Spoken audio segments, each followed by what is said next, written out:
So, what about that claim that Jesus is just a good moral teacher? Well, the difficulty with this option is that Jesus claimed to be God. He claimed to be God.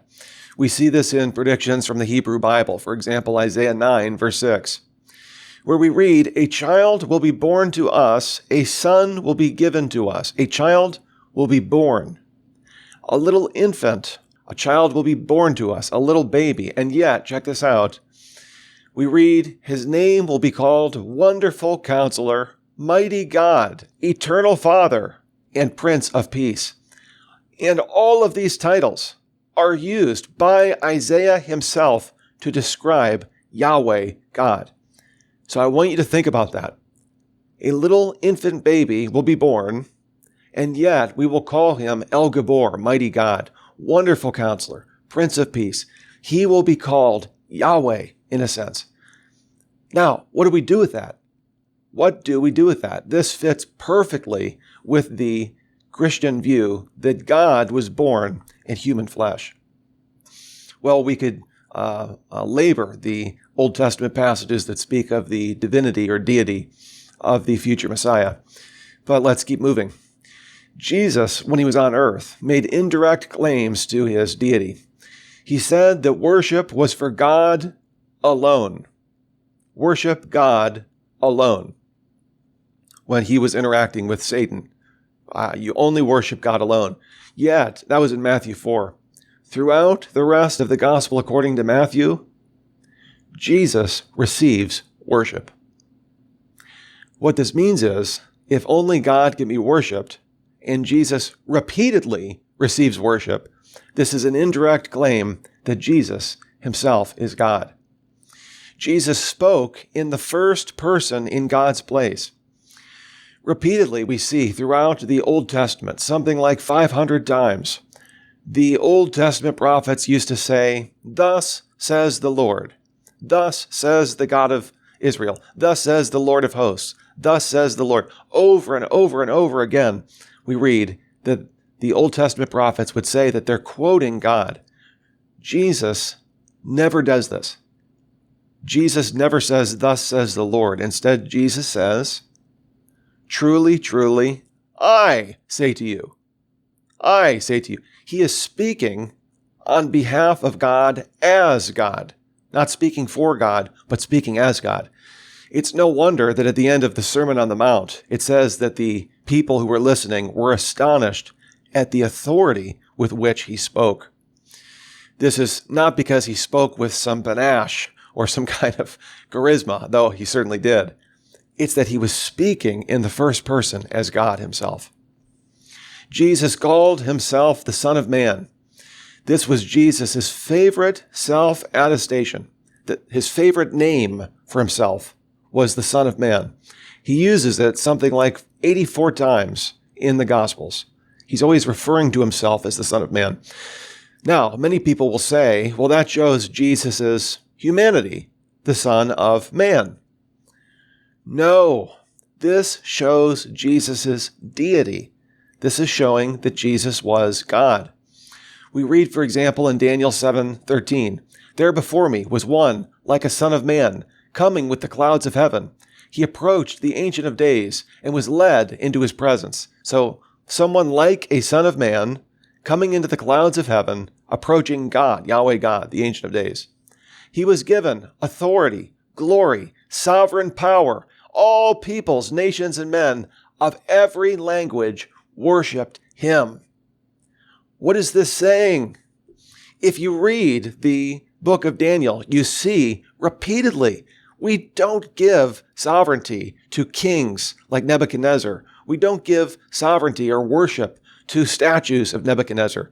When we're told that we can't pray in Daniel 6, forget that. We're going to pray even more. We're going to pray with the windows open. We only give worship and sovereignty and glory to God himself.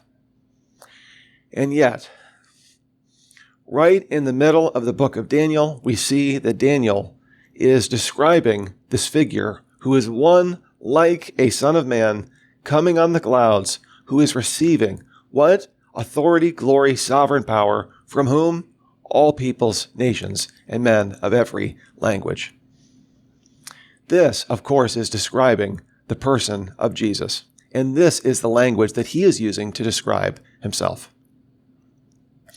Well, we pick up in Mark, in this context, Mark chapter 14, verse 61, the high priest asked him, "Are you the Messiah, the Son of the Blessed One?"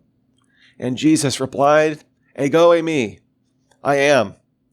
And you will see the Son of Man seated in the place of power at God's right hand, and coming on the clouds of heaven." From where is Jesus quoting when he's talking to the high priest at his trial? Are you the Messiah? You said it. Yeah, I am. And let me quote Daniel 7:13. I am that figure who is going to come on the clouds. We also see that when we compare Jesus' titles from the Old Testament to the New, that repeatedly Jesus has the same prerogatives and the same titles as Yahweh in the Old Testament. They are both called the Creator. They are both called the first and the last, the Alpha and the Omega, the Good Shepherd, Ezekiel 34, the self-existent I Am, Exodus 3:14, the Savior, the book of Isaiah in the chapters 44, somewhere in there, the Redeemer of all the earth. They're both called the Rock in the book of Exodus, and in the book of Numbers, Jesus is the Rock, according to Paul. Yahweh and Jesus are both omnipresent. They are both omnipotent. They are both unchanging, self-existent, wise, and eternal. Jesus and Yahweh both created angels, receive worship, answer prayer, forgive sins, are the judge of the living and the dead, and give life to all and everyone. So, when we look at this, we see that these titles and prerogatives that are given only to Yahweh in the Old Testament are ascribed to Jesus in the New. Furthermore, we have direct claims to deity from Jesus. For example, John 1:1, the opening of the Gospel of John, the prologue. In the beginning was the Word, and the Word was with God, and the Word was God. He was Theos, God. This is the crescendo of the gospel, and eventually it says, these things have been written so that you may believe and that you can come to know Jesus and have eternal life. Right before this, the skeptic Thomas says, my kurios and my theos, my Lord and my God. The word kurios in Greek is the translation of Yahweh in the overwhelming majority of times in the Old Testament. Colossians chapter 2, verse 9, in him, that is, in Jesus, all of the pleroma, all of the fullness of deity dwells in bodily form. He is God, the fullness of God, in a human body. So too, 1 Peter 1:1, Jesus is referred to as our God and Savior, Jesus Christ. And according to the Greek grammar, that must modify Jesus. The Granville-Sharp rule shows that this has to modify Jesus. So, when we look at this, how can Jesus be a good moral teacher and give us sound ethical teaching when he made the most egotistical claims about himself?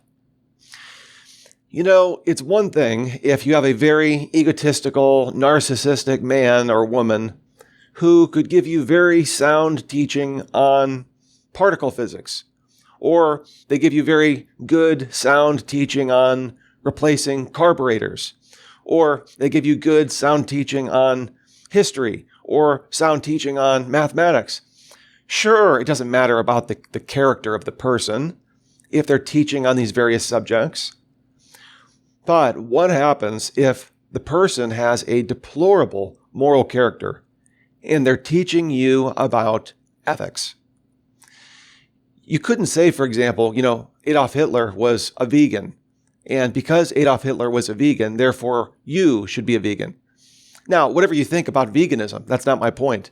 My point is, you can't say that Hitler is a good example of a person to teach moral principles on whether we should eat products from animals. This simply is impossible given Hitler's personal character and ethics. Well, how much more with Jesus if he was a divine deceiver or if he himself was deluded? How could he be a good moral teacher? How is that possible if he's making one of the most immoral statements of all time, namely that he is God incarnate? So, he isn't a myth, he isn't a good moral teacher, neither is he a menace. Hi, everybody. I hope that you're enjoying the content and the videos here. If you're looking to help us in any way, there's one way that you could, which is to like and subscribe to the channel below. Hope that you would. Thanks so much.